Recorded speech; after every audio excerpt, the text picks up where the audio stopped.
Very good afternoon. Good afternoon sir. Sir सभी के पास audio video clear है? Yes yes sir. चलिए, तो हम पढ़ रहे थे CFR। बिल्कुल। आज हमारा जो नेक्स्ट कॉन्सेप्ट है वो कॉन्सेप्ट है बेटा चेन होल्डिंग का कॉन्सेप्ट। कि चेन होल्डिंग क्या होती है। सबसे पहले तो हम चेन होल्डिंग के कॉन्सेप्ट को समझते हैं, फिर उसके बाद उसका क्वेश्चन करेंगे। Okay yes sir. चलिए, तो बेटा देखिए चेन होल्डिंग क्या होता है। सबसे पहले तो हम बात करें कि हमारा जो कॉन्सेप्ट है वो कॉन्सेप्ट है चेन होल्डिंग का कॉन्सेप्ट। चेन होल्डिंग क्या कहती है? एक कंपनी है बेटा ए लिमिटेड। ए लिमिटेड होल्ड करती है 80% शेयर इन बी लिमिटेड। एक बार बताइए, ए लिमिटेड एक कंपनी है जो होल्ड करती है 80% शेयर इन बी लिमिटेड। तो मुझे बताइए क्या बी लिमिटेड ए लिमिटेड की सब्सिडरी है या नहीं है? यस सर है। है सर। बिल्कुल है। इसी तरह से मैं कहता हूं साहब बी लिमिटेड होल्ड करती है 75% शेयर इन सी लिमिटेड। तो ये बताइए क्या सी लिमिटेड बी लिमिटेड की सब्सिडरी है या नहीं है? है सर। है सर। बिल्कुल है। ये की भी क्या ये बताइए क्या सी लिमिटेड ए लिमिटेड की भी सब्सिडरी है क्या? Yes sir. Yes sir. पक्का कंफर्म? Yes sir confirm. कैसे पता चला?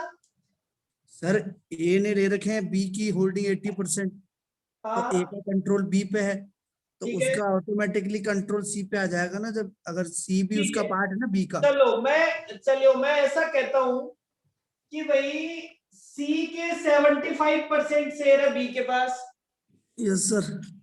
और बी के 80% शेयर है ए के पास। इसका मतलब सी के जो यहाँ 75% आए हैं, अगर उसका 80% हिस्सा भी ए में लाया जाए तो मतलब सी का भी ए के पास कितना शेयर है? 60%। 60%। इसका मतलब क्या मैं कह सकता हूं कि सी पे ए का भी कंट्रोल है? Yes sir.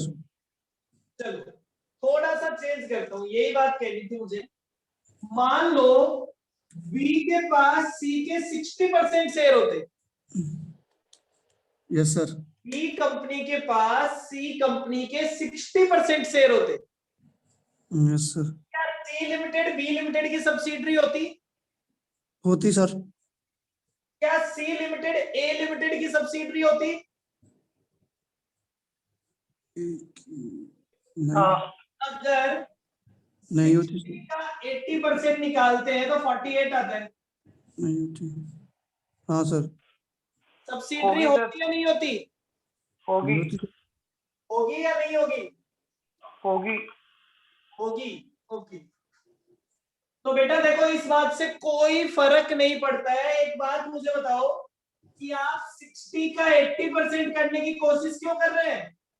हमने कहा हुआ है कि जब भी कंट्रोल होता है तो कंट्रोल हमेशा 100% होता है।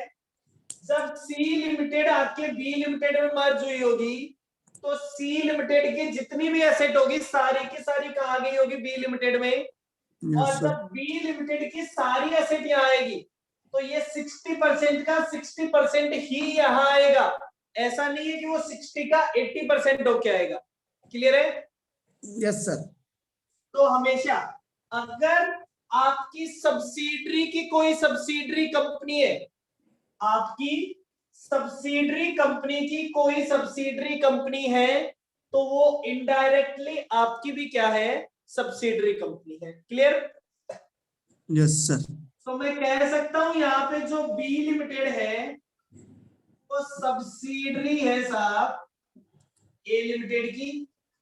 जो सी लिमिटेड है वो सब्सिडरी है साहब ए लिमिटेड की।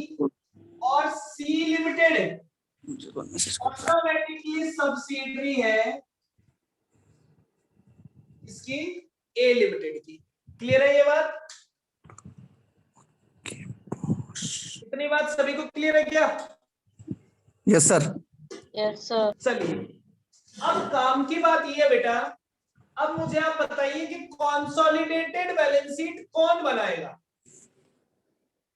सर ए ही बनाएगा। ए बनाएगा क्या बी नहीं बनाएगा? सर बी भी बनाएगा। बी भी बनाएगा सर। क्या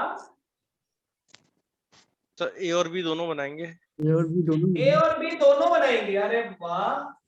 चलिए मैं पूछना चाहता हूं आपसे, बी लिमिटेड जो कंसोलिडेटेड बैलेंस शीट बनाएगा, मतलब उस बैलेंस शीट में बी की खुद की एसेट होगी और उस बैलेंस शीट में सी की एसेट होगी, आप यही कहना चाहते हो? Yes sir. नहीं सर। ठीक है। हाँ कोई नहीं कहना चाहता ये बात? सर बी बनाएगा नहीं ना, जब बी की सारी एसेट्स तो ए के पास चल जाएगी ना। अरे बी की चली कहां से जाएगी बेटा? चली जाने की बात तो बाद में आती है। चलो मैं कहता हूं कि क्या बी अपने इंडिविजुअल अकाउंट्स नहीं बनाएगा क्या? सर वो तो इंडिविजुअली बनाएगा, पहले मेरी बात कंसोलिडेटेड नहीं बनाएगा। क्या बी अपने इंडिविजुअल अकाउंट्स बनाएगा या नहीं बनाएगा? बनाएगा सर। बनाएगा। अब बी कंपनी की एक सब्सिडरी कंपनी है, तो क्या बी की ये लायबिलिटी नहीं है क्या कि वो कंसोलिडेटेड बैलेंस शीट बनाए? है सर। बिल्कुल है।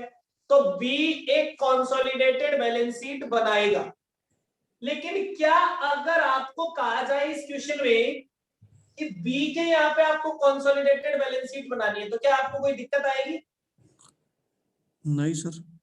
कोई दिक्कत क्यों आएगी भाई? आज तक आप ऐसे क्वेश्चन करते करते आए हो ना, जब एक कंपनी की दूसरी कंपनी सब्सिडरी कंपनी होती है और आपको कंसोलिडेटेड बैलेंस शीट बनाने के लिए कहा जाता है, तो आपने बनाई है आज तक?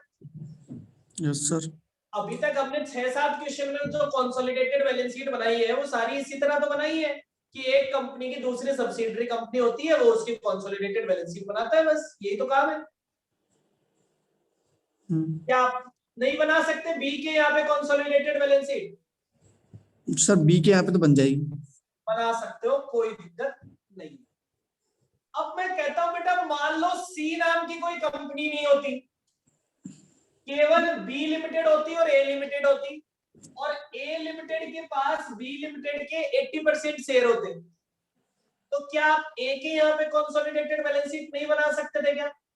बनाते हैं सर। बना सकते हो, कोई दिक्कत नहीं है? नो पक्का कंफर्म?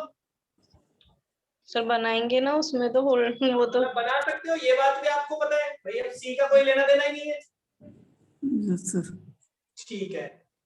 अच्छा एक बात मुझे बताओ, आप एक बात और बताओ, मान लो ये सिचुएशन सेम है। पहले मैं एक काम करता हूं, मैं बी लिमिटेड के यहां पे जाता हूं, बी लिमिटेड की इंडिविजुअल बैलेंस शीट बन गई होगी, सी लिमिटेड की भी इंडिविजुअल बैलेंस शीट बन गई होगी। अब मैं क्या करता हूं, मैं बी लिमिटेड की कंसोलिडेटेड बैलेंस शीट बना लेता हूं। ठीक है साहब, एग्जाम में मेरे पास ये क्वेश्चन आ गया, मुझे क्वेश्चन सॉल्व करना नहीं आता, मैंने सोचा यार मैं क्या कर सकता हूं, तो मैंने एक बात सोची, मैंने कहा एक बार के लिए मैं भूल जाता हूं ए लिमिटेड को, ये क्या, मैंने सी लिमिटेड की बी लिमिटेड के यहाँ पे आया और बी लिमिटेड की कंसोलिडेटेड बैलेंस शीट बना दी। क्लियर? बना सकते हो तो आप? Yes sir. अब सी लिमिटेड का कॉन्सेप्ट खत्म, सी लिमिटेड किस में मर्ज हो चुकी है? बी में। बी में। अब आपके पास कितनी कंपनी बची? एक तो ए लिमिटेड और एक बी लिमिटेड, और बी लिमिटेड वो वाली जिसमें सी मर्ज हो चुकी है, मतलब बी लिमिटेड की कंसोलिडेटेड बैलेंस शीट आपके पास है। Yes sir. क्लियर? अब मैं क्या करता हूं, बी लिमिटेड की उस कंसोलिडेटेड बैलेंस शीट को ए लिमिटेड में मर्ज कर देता हूं, मतलब ए लिमिटेड की कंसोलिडेटेड बैलेंस शीट बना देता हूं बी लिमिटेड की कौन सी बैलेंस शीट से? बी लिमिटेड की कंसोलिडेटेड बैलेंस शीट से। तो क्या ए लिमिटेड की बैलेंस शीट में बी और सी दोनों नहीं आ गए? आ जाएंगे सर। क्या मेरा कंसोलिडेशन पूरा हो जाएगा या नहीं हो जाएगा? जवाब दो। हो जाएगा। यस सर हो जाएगा। लेकिन सर ये काम तो बहुत लंबा हो गया। पहले सी लिमिटेड को बी में लाओ, बी की कंसोलिडेटेड बैलेंस शीट बनाओ, मतलब एक पूरा क्वेश्चन। फिर बी लिमिटेड की कंसोलिडेटेड बैलेंस शीट से सारा क्वेश्चन सॉल्व करके ए लिमिटेड की कंसोलिडेटेड बैलेंस शीट बनाओ, दोबारा पूरा क्वेश्चन। सर हम 2 बार क्वेश्चन क्यों करें? नंबर मिलेंगे एक क्वेश्चन के और क्वेश्चन करने पड़े 2। मैंने कहा बेटा जब बिल्कुल नहीं आता हो, क्वेश्चन करना आता ही नहीं है, एक के नंबर भी जाएंगे, तो इससे तो अच्छा है ना 2 कर लो, एक के नंबर भी मिल जाएंगे। क्लियर है? Yes sir. तो ये तो तब की बात है जब आपको क्वेश्चन ना आता हो, समझ गए? अगर आपको चेन होल्डिंग का क्वेश्चन नहीं आता है तो मैंने आपको चेन होल्डिंग का क्वेश्चन करने का तरीका बता दिया। क्या बता दिया? पहले साहब सी को बी में ले आओ, बी की कंसोलिडेटेड बैलेंस शीट बना लो, फिर बी की कंसोलिडेटेड बैलेंस शीट से ए की कंसोलिडेटेड बैलेंस शीट बना लो, हो गया आपका काम। टाइम जरूर डबल लगेगा लेकिन क्वेश्चन पूरा हो जाएगा, नंबर पूरे मिल जाएंगे। ठीक है? लेकिन सर क्या इसका कोई शॉर्टकट तरीका है क्या? बेटा बिल्कुल शॉर्टकट तरीका है इसका। शॉर्टकट हाँ, ए लिमिटेड बी लिमिटेड और सी लिमिटेड दोनों का बना लेगा ना?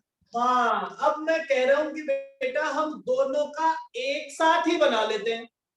मैंने कहा ठीक है बना के बताओ। तो कंसोलिडेटेड बैलेंस शीट मैंने बी के यहाँ पे नहीं बनाई, मैंने कंसोलिडेटेड बैलेंस शीट सीधा ए के यहाँ पे बनाना स्टार्ट कर दिया। कर सकते हो आप, कोई दिक्कत नहीं है, क्योंकि सी की एसेट बी की एसेट में जोड़ोगे, फिर दोनों की एसेट को ए की एसेट में जोड़ोगे तो स्टार्ट तो हो जाएगा। एक बात मुझे बताओ, क्या एनसीआई दोनों का एक साथ निकल जाएगा क्या? नहीं सर, अलग अलग होगा ना वो तो। एनसीआई तो बेटा अलग अलग ही निकालना पड़ेगा। क्या कॉस्ट एक्विजिशन प्रॉफिट एक साथ निकल जाएगा क्या? नहीं। No sir. अलग अलग ही निकालना पड़ेगा। फिर ये बताओ क्या गेन ऑन बार्गेन परचेज या गुडविल एक साथ निकल जाएगा क्या? नहीं सर, अलग अलग एंट्री होगी ना। अलग अलग एंट्री होगी। एक्विजिशन एंट्री 2 बार करनी पड़ेगी और एनसीआई और ये निकालना समझ पड़ेगा। जाओ, अब मेरी बात समझ जाओ बेटा, केवल और केवल एक काम कम होएगा। कौन सा काम कम होगा? जो आप बी की कंसोलिडेटेड बैलेंस शीट बनाते थे ना, जो फॉर्मेट लिखते थे पूरा, वो नहीं लिखना पड़ेगा। कैलकुलेशन सारी करनी पड़ेगी, 2 बार करनी पड़ेगी। केवल और केवल एक काम बचाया जा सकता है शॉर्टकट में। कौन सा बचाया जा सकता है? जो हम बी की कंसोलिडेटेड बैलेंस शीट लिखने की बात कर रहे थे कि पहले सी और बी को मिला के बी की बना लो, फिर बी के बाद ए की बना लेना, तो केवल एक काम सेव हो जाता है, आपको बी की बैलेंस शीट बनाने की जरूरत नहीं पड़ती। बाकी के सारे काम आपको करने पड़ेंगे और 2 बार करने पड़ेंगे और पक्का करने पड़ेंगे। Clear? Yes sir. Yes sir. Yes sir. करने स्टार्ट करें क्या? बिल्कुल सर। चलिए तो फटाफट से क्वेश्चन पढ़िए, क्वेश्चन नंबर 15। ये आ गया तो आपको पूरा कंसोलिडेशन आ गया, उसके बाद कुछ नहीं बचता बस चैप्टर में, खत्म।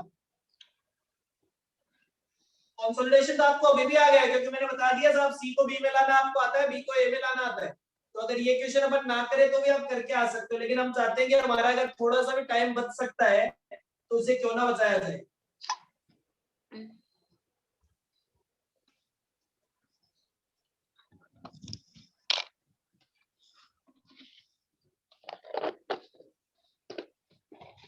चलिए साहब क्वेश्चन नंबर 15 पढ़ते हैं। क्वेश्चन नंबर 15 आपको कह रहा है prepare consolidated balance sheet of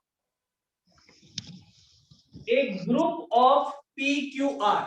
ठीक है साहब, for which the abstract of balance sheet on 31st March 2016 are given below.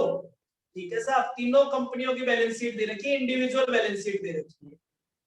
P की बैलेंस शीट में पीपी लिख रखा है 400, क्यू की में लिख रखा है 500, आर में लिख रखा है 320। बेटा ऐसे क्वेश्चन का एक फायदा होता है, ऐसे क्वेश्चन में एडजस्टमेंट कम होते हैं, ठीक है, तो ये हमारे पास एक फायदा होता है थोड़ा।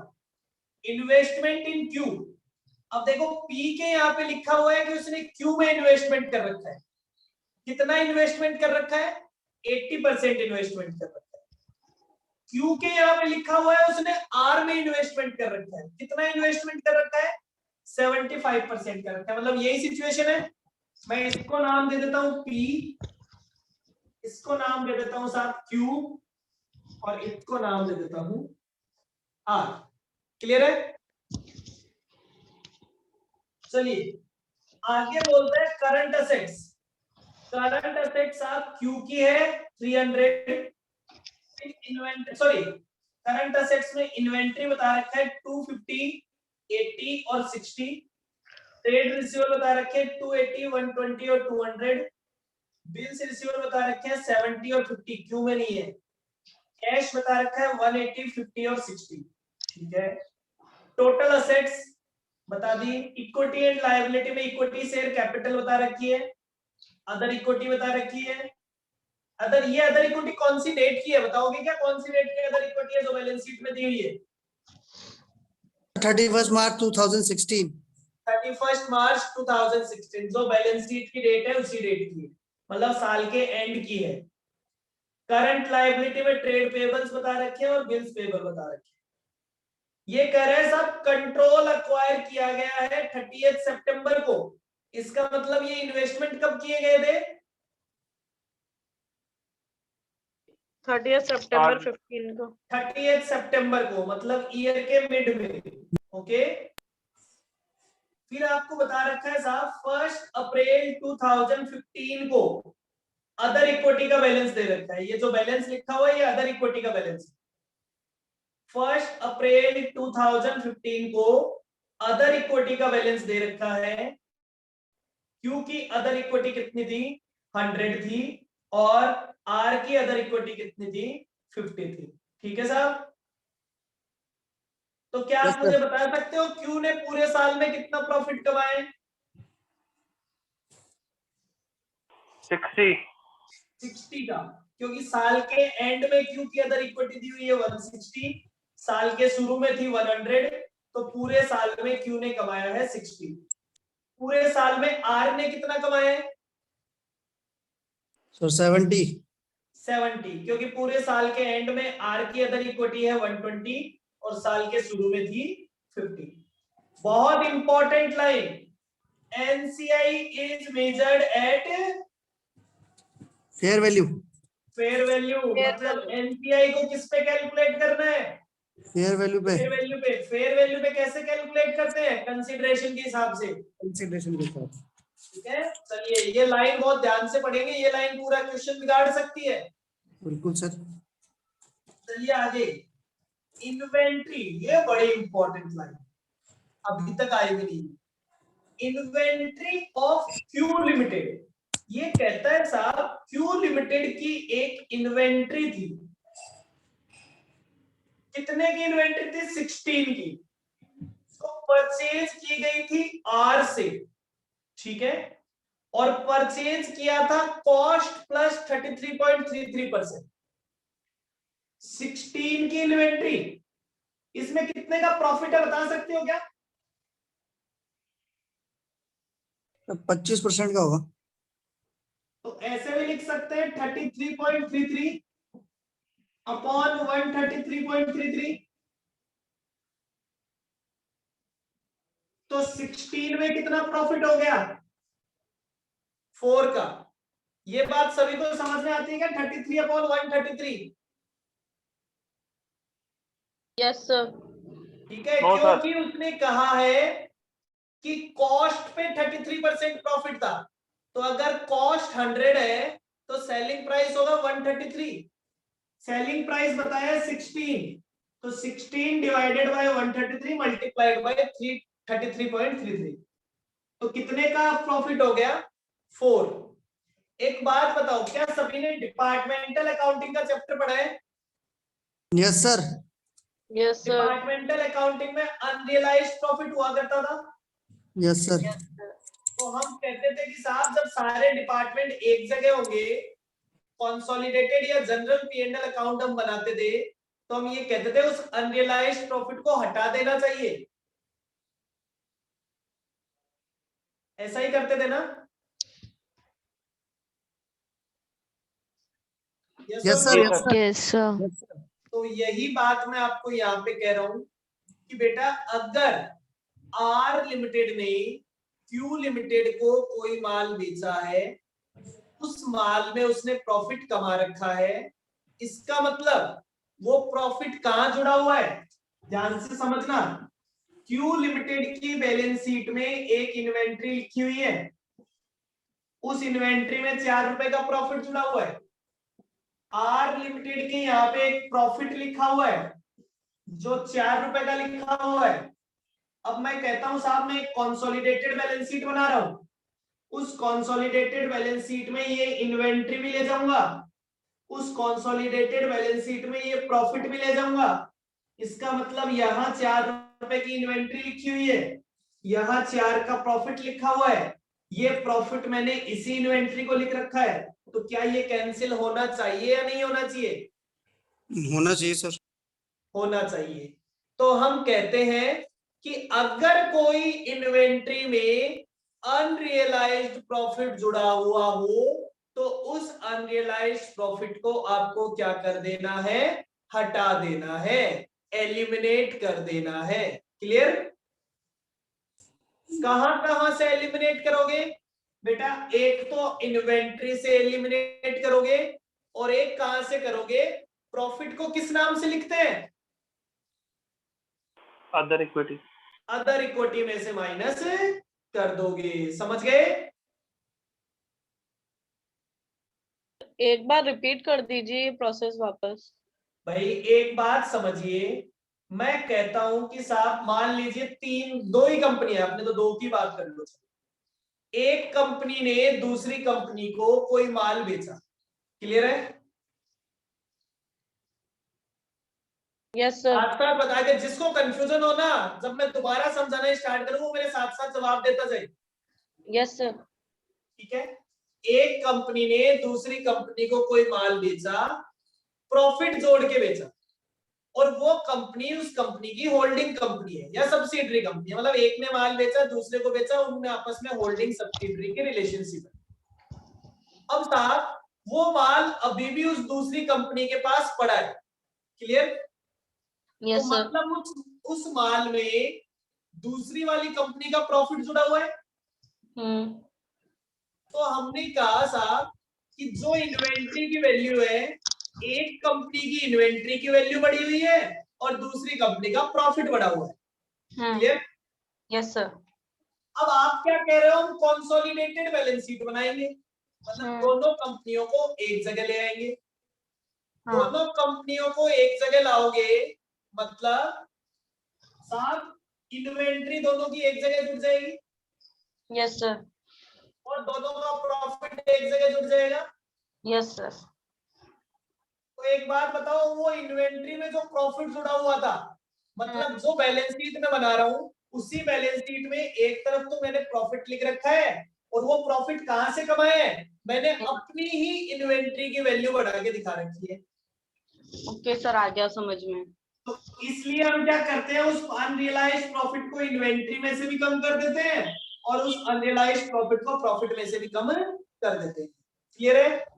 Yes sir, clear. समझ गए? सभी लोग समझ गए क्या बेटा? Yes sir. किसी को कोई कंफ्यूजन नहीं है? अगर है तो अभी बता देना, क्वेश्चन के बीच में नहीं सुनूंगा।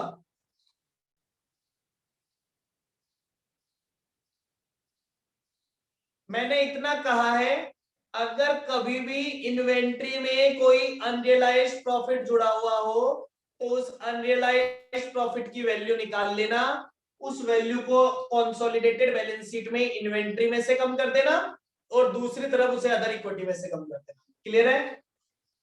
और कुछ नहीं करना है, केवल इतना सा काम करना है। ये जो कम करना है, हाँ, ये जो कम करना है, ये पी और क्यू दोनों जब अपनी कंसोलिडेटेड बनाएंगे, दोनों करेंगे ना? बेटा हमसे दोनों की अलग अलग पूछी नहीं जाएगी, केवल एक ही पूछी जाएगी, पी की consolidated balance. But for knowledge purpose.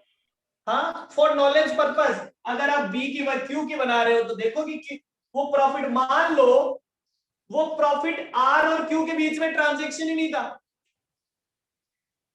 ये ट्रांजैक्शन किस किस के बीच में है?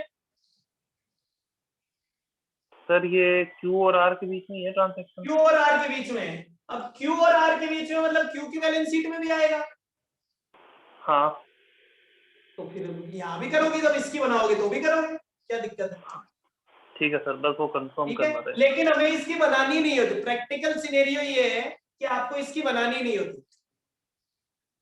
जी तो सर। इसलिए मैं तो इतना कहता हूं कि जो भी कंसोलिडेटेड आप बैलेंस शीट बना रहे हो ना, उस बैलेंस शीट में इसका ये ट्रीटमेंट करोगे, बस इतना सा कंसेप्ट है। Okay sir. जब भी कंसोलिडेटेड बैलेंस शीट बनाओ तो एक तरफ इन्वेंट्री में से कम कर देना, एक तरफ अदर इक्विटी में से कम कर देना, खत्म। शॉर्टकट कॉन्सेप्ट ये है। मैंने आपको पूरा कॉन्सेप्ट का ट्रीटमेंट बता दिया, कॉन्सेप्ट समझा दिया, कॉन्सेप्ट का ट्रीटमेंट करने का तरीका बता दिया। ट्रीटमेंट बहुत इजी है। ट्रीटमेंट में कुछ नहीं करना, एक तरफ इन्वेंट्री में से कम कर दो, दूसरी तरफ अदर इक्विटी में से कम कर दो। क्लियर है अब तो सभी को? Yes sir. चलिए अब आ जाते हैं साहब बिल्स रिसीवेबल को।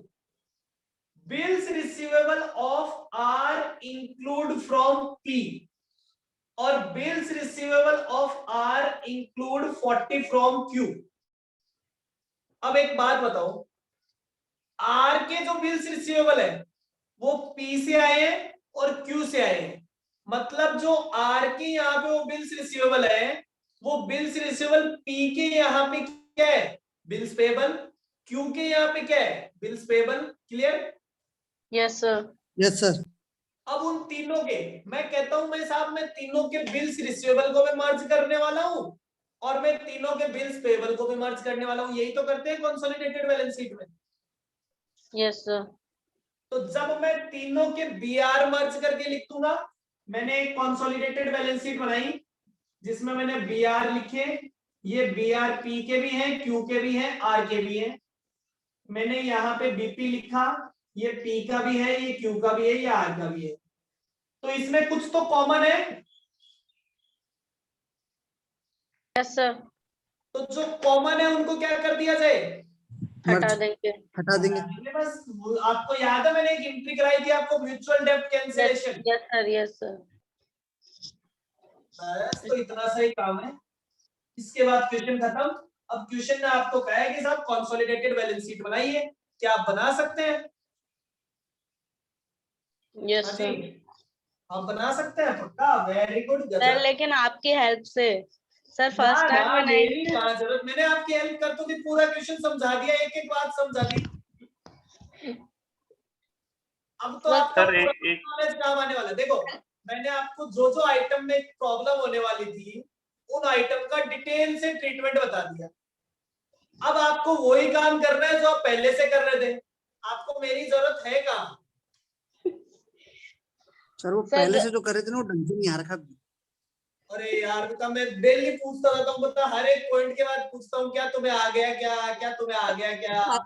आता है सर बट ऐसे कॉन्फिडेंस ऐसे नहीं। कैसे काम चलेगा शुभम? लास्ट क्लास में हम टॉपिक की, सेकंड लास्ट क्लास में, कल टॉपिक पूरा हो जाएगा।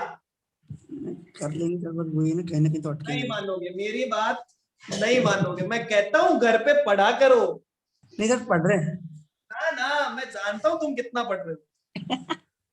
ये सर एक क्वेश्चन जो क्वेश्चन। देता हूँ ना, ये क्वेश्चन मैं यहाँ करा देता हूँ, तुम्हें पता है सर करा देंगे, छोड़ो अपने क्यों झंझट पालना है। सर एक क्वेश्चन है। हाँ बोलो बेटा। सर ये जो लास्ट लाइन है बिल्स रिसीवेबल वाली, कौन इसका सी? मतलब ये हाँ, है बिल रिसीवेबल बिल्स वाली। हाँ, रिसीवेबल मैं सोचा इसमें क्वेश्चन कैसे नहीं आया तुम्हारा। आर सर 30 रुपए तो पी से लेता है, हाँ, 40 रुपए वो क्यू से लेता है, तो हाँ, टोटल एक तरह से उसका रिसीवेबल है 70 रुपए। हाँ। ये ठीक है। अब अगर अपन बैलेंस शीट देखते हैं बिल्स अरे बेटा ये रिसीवेबल। गलत लिखा हुआ है, इसको सही कर लो, ये आपस में आर और पी सही कर लो, ये नाम गलत लिखे। अच्छा फिर ठीक है। ठीक है ना? अब मुझे क्या लेना देना भाई, मुझे तो इतना पता है कि ये आपस में बीआरबीपी है, कैंसिल करने हैं। ठीक है, किसी ने किसी से भी बीआर लिया हो, किसी ने किसी को भी दिया हो, लिया तो बीआर है, तो एक के यहाँ पे बीआर लिखा हुआ है, एक के यहाँ पे बीपी लिखा हुआ है, ये कंफर्म्ड है, ये तो श्योर है। Yes sir. जी सर। और श्योर है मतलब बीआर और बीपी को आपस में कैंसिल करना है, ये भी पक्का है। अब इसने नाम लिखने में गलती की होगी, कर दो मुझे, अगर एग्जाम में भी गलत आ जाए तो भी दिमाग लगाने की जरूरत नहीं है भैया, तुम्हें तो कैंसिल करना है। पता है ऐसा क्यों होता है? ऐसा क्यों होता है? क्योंकि हो सकता है कि बी ने जो सी को दिए हो, एक ने जो दूसरे को दिया उसमें से वो पहले वाले एंडोर्स कर दिए हो, तो इस वजह से भी प्रॉब्लम हो सकती है। तो आपको ये दिमाग लगाने की जरूरत नहीं है किसने किसके पास कितना बचा हुआ पड़ा है। आप तो देखो किसने कितने के बीआर दिए थे, वो अभी तक यही पड़े हैं। ठीक है, ठीक है सर। चलिए कॉन्सोलिडेट। सर आप सबसे पहले बैलेंस शीट बनाना क्यों स्टार्ट कर रहे हो? बाकी की वैल्यूज तो निकालो, एनसीआई और वो। मैंने कहा बेटा वो काम तो तुम करोगे, मैं तो बैलेंस शीट बना देता हूं। मैं तुम्हें ये बताना चाहता हूं कि बिना उन वैल्यू को निकाले भी कितना क्वेश्चन सॉल्व हो सकता है। एग्जाम में अगर किसी को नहीं भी आता हो ना, भूल जाओ कि सर ने क्या बताया था, एकदम ये मान लो कि हम तो किसी लायक ही नहीं थे, तो भी हमारा क्वेश्चन कितना सॉल्व हो सकता है देख लो। इतना काम तो कर ही आना भाई, इतनी इज्जत तो रख ही लेना भाई। सीबीएस बना रहे हैं, किसके यहाँ पे बनाए? P limited. सीबीएस बनाते हैं साहब पी लिमिटेड के यहाँ पे। ठीक है, कौन सी डेट को बना रहे हैं? 31 मार्च 2016 को बना रहे हैं साहब। ठीक है, सबसे पहले मुझे लिखना है पीपीई। एक बात बताइए, ये जो पीपीई लिखी हुई है, क्या कोई रिवैल्यूएशन का कोई लफड़ा है क्या? नहीं। नहीं सर। नहीं है। नो तो सर, पहले फेयर तो वैल्यू तीनों की नहीं जोड़ दो है। भैया, 400, 500 और 320। कितना आ गया जल्दी से बता दो। 1220। आप बड़े अच्छे बच्चे हो, जल्दी बताओ। 400 प्लस 500 1220। 1220, very good. चलिए साहब, क्या कंसोलिडेटेड बैलेंस शीट में इन्वेस्टमेंट आते हैं क्या? No sir. No sir. छोड़ दो साहब। इन्वेंट्री तो आती है क्या? आती है सर। इन्वेंट्री तो आती है। इन्वेंट्री में क्या क्या लिखिए, तीनों का जोड़ दो। 250 प्लस 80 प्लस 60, और कुछ भी करना है क्या? यस सर वो सर। नीचे लिखा है ना 16 का 4 माइनस करेंगे थोड़ा सर। थोड़ी ना माइनस चार। करना है, सर वो प्रॉफिट और वो 4 माइनस करना है। 16 का मैं यहां निकाल के लिख देता हूं। अनरियलाइज्ड प्रॉफिट कितना था? अनरियलाइज्ड प्रॉफिट था 16 का 33.33 upon 133.33 is equal to 4। Clear है? Yes sir. मुझे बता दो जल्दी से, इन्वेंट्री की कितनी आ गई? सर 386। 386। ये लो साहब। इन्वेंट्री के बाद आ जाता है trade receivable. Trade receivable, trade receivable में कोई एडजस्टमेंट तो है नहीं भैया, तीनों को जोड़ दो। 600। 280, 120 प्लस 200, ये लो साहब 600। इसमें भी आपको मेरी कोई जरूरत ही नहीं है, मैं कहता हूँ आपको कहीं जरूरत नहीं पड़ती आपको मेरी। बिल्कुल सर। सर अभी पढ़ेगी बाद में। बिल्स रिसीवेबल, बिल्स रिसीवेबल कितने हैं? देखो आप चेन होल्डिंग का क्वेश्चन कर रहे हो, जोड़ जोड़ के लिख रहे हो, मेरी कहां जरूरत है आपको? 70 प्लस 50। अब बिल्स रिसीवेबल में आपको पता है, मेरे बिना ही आपको पता है कि कुछ एडजस्टमेंट करने होते हैं, तो कॉमन अमाउंट होता है उसे माइनस करना होता है।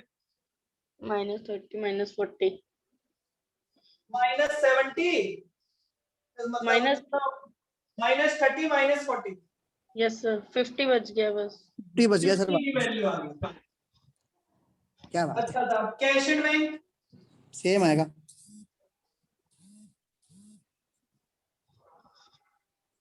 180 प्लस 50 प्लस 60 कितना आ गया? 290।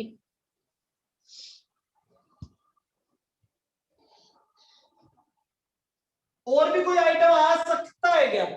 सर गुडविल आ सकता है। आ सकता है, और Yes. आ सकता है उसके लिए मैं एक लाइन छोड़ देता हूँ, आएगा तो लिख दूंगा वरना कोई जरूरत नहीं है। ठीक है, यस फिर लिख देते हैं दो साहब छोड़ो ना सर, दोनों की गुडविल हो सकती है। Equity share capital. क्या कह रहे हैं पंकज? सर इसमें जो गुडविल वाला नहीं, ठीक है सर, एक ही लाइन छोड़नी है। बोलो बोलो। सर पहले मैं ये सोच रहा था कि 2 लाइनें छोड़नी है, लेकिन अपन एक ही लाइन छोड़। हाँ ठीक है।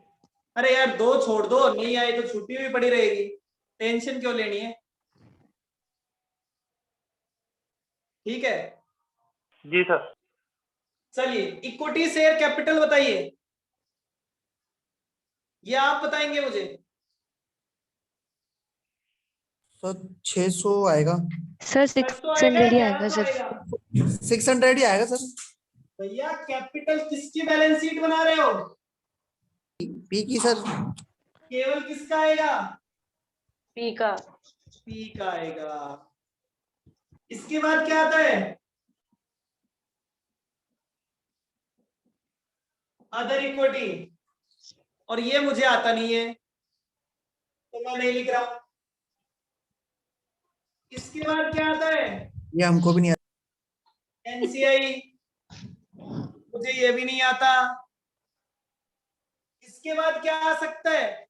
इसके बाद आ सकता है गेन ऑन बार्गेन परचेज या गुडविल, हाँ मुझे सर। वो भी नहीं आता तो मैं उसके लिए एक लाइन छोड़ देता हूं।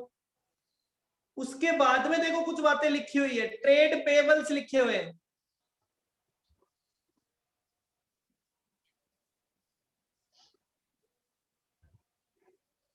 ये मैं लिख सकता हूं, ये मुझे आता है। 500 300 200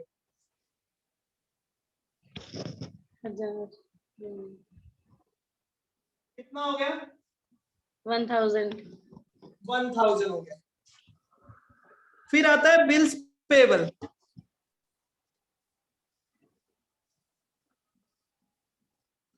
बिल्स पेबल कितना है? 197। Plus 90 plus 70। क्या इसमें से भी माइनस होगा क्या? Yes sir. कितना माइनस होगा? 30 और 40। 30 और 40, तो वैल्यू कितनी आ जाएगी? 190। ये लो सर, अभी कंसोलिडेटेड बैलेंस शीट। नहीं सर, अदर इक्विटी। सर अभी बाकी है। दो ही तो आइटम है, 2 आइटम तो तुम निकाल ही सकते हो। देखो सर मैंने ये पूरी बैलेंस शीट बना दी बताओ। और तुम 2 आइटम नहीं निकाल सकते। इसी बात का दुख है हाँ? सर। क्या? कुछ नहीं सर। चलो 2 में से भी कुछ आइटम मैं तुम्हें बता देता हूं। मुझे ये बताओ, क्या तुम्हें एक्विजिशन एंट्री तो आती है या नहीं आती? आती है सर। तो एक्विजिशन एंट्री करो, देखो या तो यहाँ पे गुडविल पता चल जाएगा या यहाँ पे गेन ऑन बार्गेन परचेज पता चल जाएगा। वो तो वही वाला लिखा जाता है जो एक्विजिशन एंट्री में आता है, कोई चेंज करने की जरूरत ही नहीं होती। याद है ना आपको, मैंने कहा था कि गुडविल और गेन ऑन बार्गेन परचेज हमेशा वही वाला लिखा जाएगा जो एक्विजिशन एंट्री में आता है। Yes yes sir. Sir. Acquisition entry करो, 2 आइटम का पीछा तो छुड़ाओ और उससे एनपीआई भी मिल जाएगा आपको। सन्डी एसेट्स आएगी। करो करो करके देखो।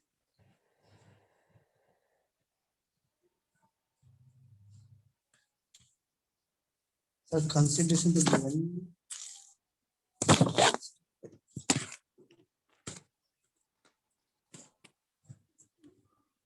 चलो मैं ही कराता हूँ, नहीं होगा तुमसे, है ना? अरे करो। सर खुश हो कर गए? रहे हैं, सर कर रहे खुश हैं। हो गए इतना सा कहते?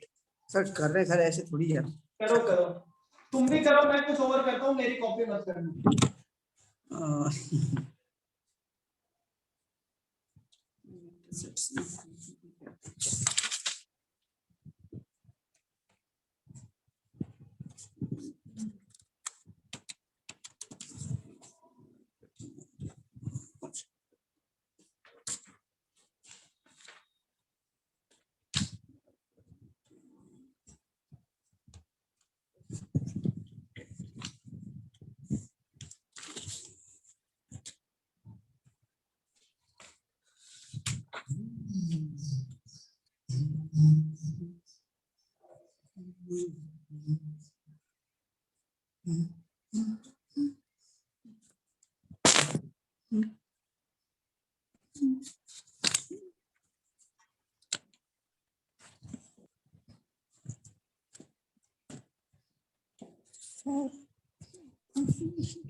शुभम माइक ऑफ कर ले यार एक बार।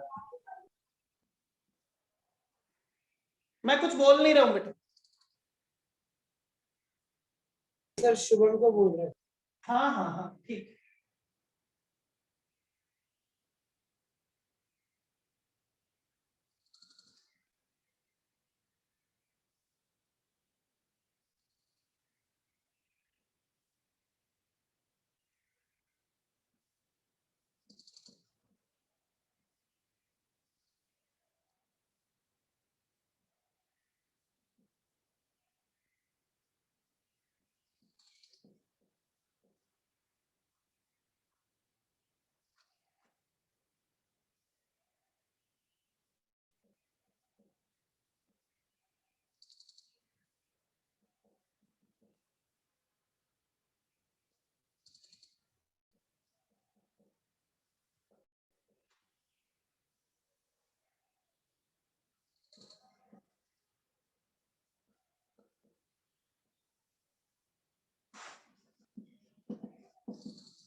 ये लीजिए सर।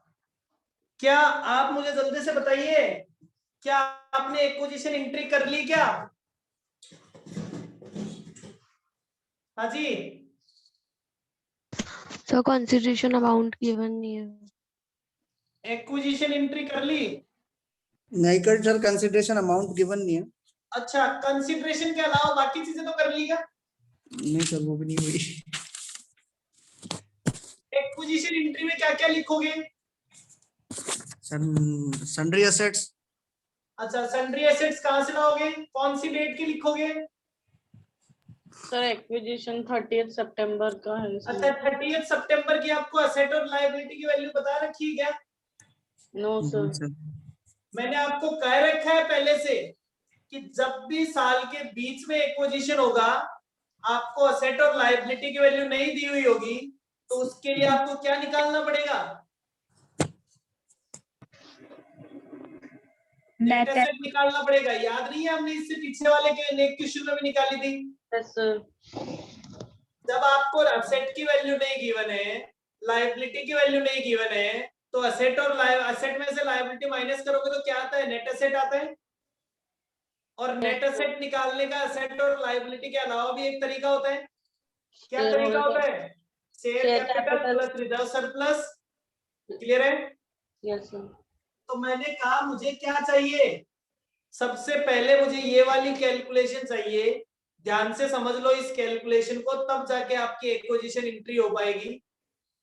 वो कहता है साहब, calculation of net asset on 30th September. Equity share capital, Q का इक्विटी शेयर कैपिटल कितना था? 500 का। आर का इक्विटी शेयर कैपिटल कितना था? 300 का। तो इक्विटी शेयर कैपिटल तो मैंने लिख दी। अब मुझे क्या चाहिए? मुझे चाहिए क्यू का अदर इक्विटी, वो भी 30th सितंबर का। आपको क्या बता रखा है? आपको साल के शुरू का बता रखा है। और साल के एंड का बता रखा है। क्या पूरे साल में कोई भी एबनॉर्मल आइटम वगैरह कुछ बता रखा है क्या? No sir. नहीं बता रखा। मतलब क्या मैं कोई अलग से एनालिसिस ऑफ प्रॉफिट बनाऊं क्या? No sir. कोई जरूरत नहीं है। तो मैंने कहा हम ऐसे ही निकाल सकते हैं। 1 अप्रैल को कितना प्रॉफिट था? 1 अप्रैल को क्यू का प्रॉफिट कितना था? सर 100। 100। साल के एंड में कितना था? 160। तो पूरे साल में कितना कमाया गया? 160 माइनस 100, 60 का प्रॉफिट। और 60 का अगर पूरे साल में कमाया तो पहले 6 महीने में कितना कमाया? 6/12 कितना हो गया? 30। तो टोटल वैल्यू कितनी होगी? 130। 130। ऐसे ही मैंने आर का निकाला। 1 अप्रैल को आर का प्रॉफिट कितना था? 50। फिर मैंने कहा पूरे साल में कितना कमाया? बोले 120 माइनस 50, 70। 70 का 6 महीने का कितना होता है? 35। तो वैल्यू कितनी आ गई? 85। क्लियर है? Yes sir. टोटल वैल्यू कितनी आ गई? 630 और 385। ये सभी को क्लियर है? Yes sir. और बेटा आपने क्या नोट भी कर लिया क्या ये? Yes sir. सर कर रहे हैं। सभी कर रहे ने? हैं सर, कर रहे हैं सर, कर रहे हैं। हाँ, करके मुझे अभी बता दो बेटा कि हमने नोट कर लिया है। वरना 2 घंटे बाद आप लोग सर सुरेश सर को मैसेज करोगे, सर रिकॉर्डिंग कहाँ है?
सर कर लिया नोट। ठीक है, मैंने एक्विजिशन एंट्री भी कर ली पहले वाली।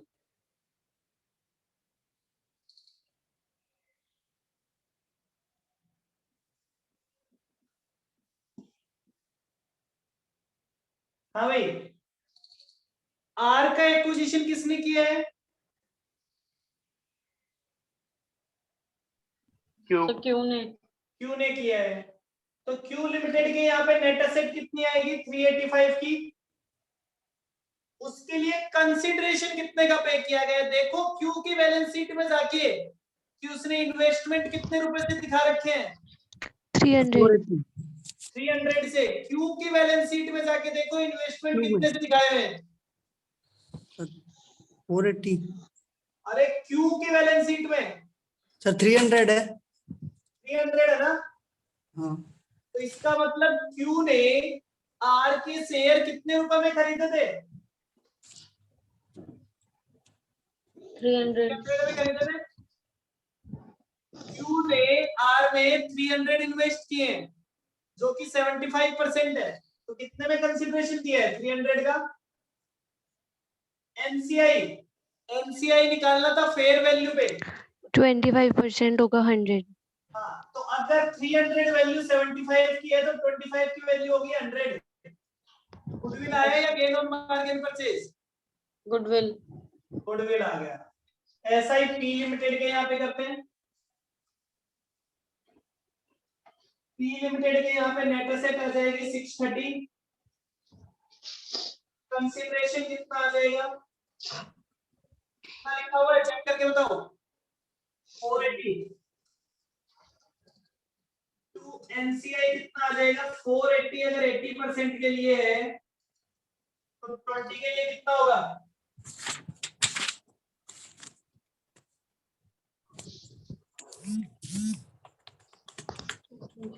सर एक कितना?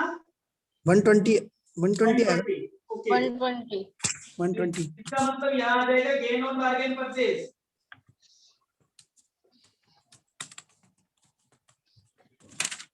कितने का? 30 रुपए का। 30 रुपए का। तो 15 का तो गुडविल आ रहा है और 30 का गेन ऑन बार्गेन परचेज आ रहा है। अब एक बात बताओ, क्या आप एक ही कंसोलिडेटेड बैलेंस शीट में गुडविल और गेन ऑन बार्गेन परचेज दोनों बता सकते हो क्या? सर कैंसिल करके लिख सकते हैं। कैंसिल करके लिखना पड़ेगा। आप कहते हो कि मुझे कंपनी को खरीदने से फायदा हो रहा है, आप कहते हो मुझे कंपनी को खरीदने से नुकसान हो रहा है। अरे कौन सी कंपनी? दोनों कंपनियां आप में ही मर्ज हो गई, तो कभी भी दोनों नहीं आएंगे, हमेशा नेट अमाउंट आएगा। नेट अमाउंट किसका बचता है? सर बार्गेन पर गेन ऑन बार्गेन आप यहाँ लिख परचेज। दोगे गेन ऑन बार्गेन परचेज। कितना? 15। 30 माइनस 15 दिखाओगे। 30 माइनस 15 वैल्यू कितनी आ गई? 15। क्लियर है? यस। चलो बहुत बढ़िया, इतना काम तो हो गया। अब मैं दो चीजें आप पे छोड़ता हूं। देखो, एनसीआई की वैल्यू हमने निकाल ली, कौन सी डेट की? एक्विजिशन की डेट की तो निकाल ली। क्लियर है? Yes sir. हमें कौन सी और जोड़नी है इसमें? केवल 6 महीने की। Yes sir. और आपको क्या निकालना है? Other equity. क्या निकाल सकते हो? Yes sir. यस इतना सर। सभी ने नोट कर लिया? Yes sir. ठीक है, इतना सभी ने नोट कर लिया क्या? Yes sir. ठीक है, तो ये दो चीजें आप कैलकुलेट करने की कोशिश करोगे, करके मुझे बताओगे, रफ में कैलकुलेट करके मुझे सेंड करोगे। कल अपन इनको डिस्कस करेंगे क्लास में। Okay sir. ठीक है, कोशिश Okay, जरूर sir. करनी है। कोशिश नहीं करोगे तो मेरा बाकी रखने का कोई मतलब नहीं निकलता। मैं भी अभी भी लिख के जा सकता हूँ। ठीक है सर एक चीज आप? पूछनी है। हाँ बोलो बेटा। ये जो इक्विटी शेयर कैपिटल वाला अमाउंट है, हाँ ठीक है सर, 600, इसमें आपने सिर्फ पी का लिखा है। हाँ, ये सर मैं हमेशा हमने से पहले केवल एक ही कंपनी का लिखता लिखता आ रहा हूँ।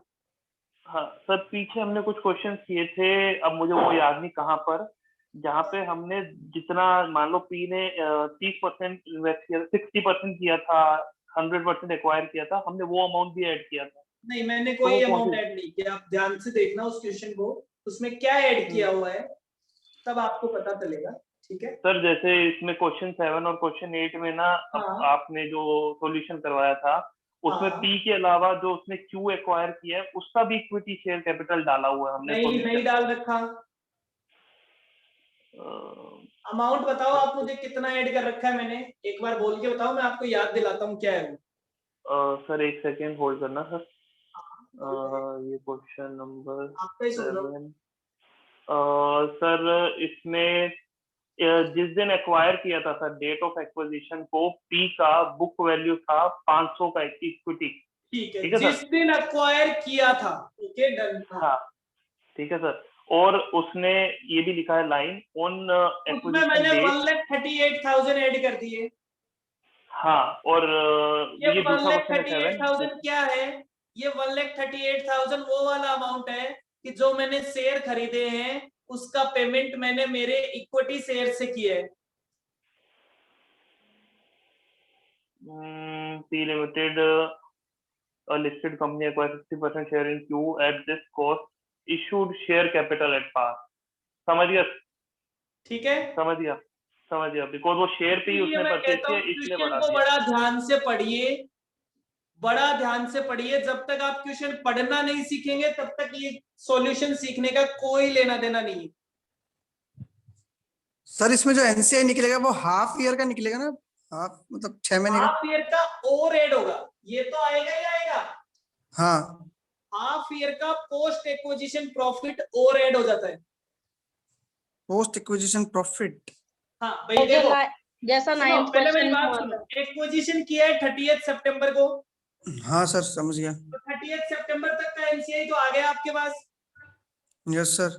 अब 30 सितंबर के बाद में जो प्रॉफिट और कमाए हैं यस सर। उसमें भी तो एनसीआई को हिस्सा मिलेगा। हाँ सर।